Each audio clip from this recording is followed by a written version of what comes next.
Je m'appelle Alexandra et j'ai un restaurant végétarien dans la gare de Séronce qui s'appelle Fenêtre sur Quai. La particularité du resto, c'est que vous en faites ce que vous voulez. Il est vraiment devenu ce que les gens en ont fait parce qu'ils sont une source d'inspiration sans limite en fait. C'est un lieu particulier parce qu'il est tout ouvert peut-être, parce que la cuisine est ouverte et parce que tu as plus l'impression de venir manger chez Tata que d'aller manger dans un resto. Tous les jours, j'ai l'impression d'attendre des copains qui viennent manger, c'est chouette. Et du coup, il y a un côté atypique avec le fait d'être dans une gare parce qu'elles vivent plus trop, les gares de campagne. J'ai commencé à être commerciale j'avais 20 ans et très vite je suis rentrée dans les télécoms et c'était génial, moi qui adore le changement. Mais je suis pas sûre que ça me rendait heureuse, je disais toujours qu'il manquait un côté romantique à mon métier, j'avais peut-être envie de travailler avec les mains. Et donc j'avais envie de trouver le truc que j'avais envie de faire et d'essayer d'en vivre. Et du coup cuisiner c'est mon truc depuis que je suis toute petite. Des obstacles, il y en a tous les jours quand tu es entrepreneur.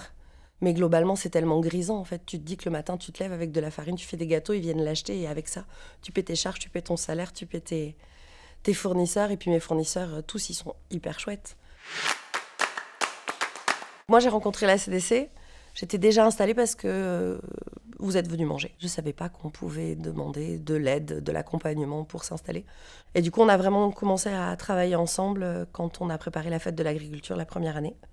Et la deuxième année, vraiment. Et puis, entre-temps, on a toujours gardé contact avec plein d'infos, des gens à connecter. Moi, j'aime bien cette idée qu'on est dans un petit territoire à la campagne et qu'en fait, on est tous complémentaires, on se fait tous bosser. Un autre truc sympa qu'on a fait avec la CDC, c'est un after-work. L'idée, c'était d'inviter des hébergeurs et des métiers de bouche. Du coup, ça m'a permis de faire de belles rencontres. Comme j'ai plein d'idées, d'axes de développement parce que j'ai envie de faire plein de choses, je suis en train de me poser sur certaines de mes idées. Et on a déjà commencé à en parler un peu de toutes, mais à moi de faire le tri, avec Sonia notamment, qui m'accompagne à Convergence Garonne.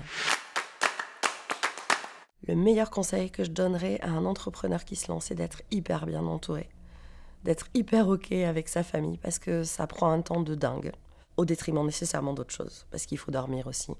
Donc voilà, le meilleur conseil que je dirais, c'est d'être hyper bien entouré. J'ai 1000 coups de cœur, c'est impossible. Je vais oublier quelqu'un.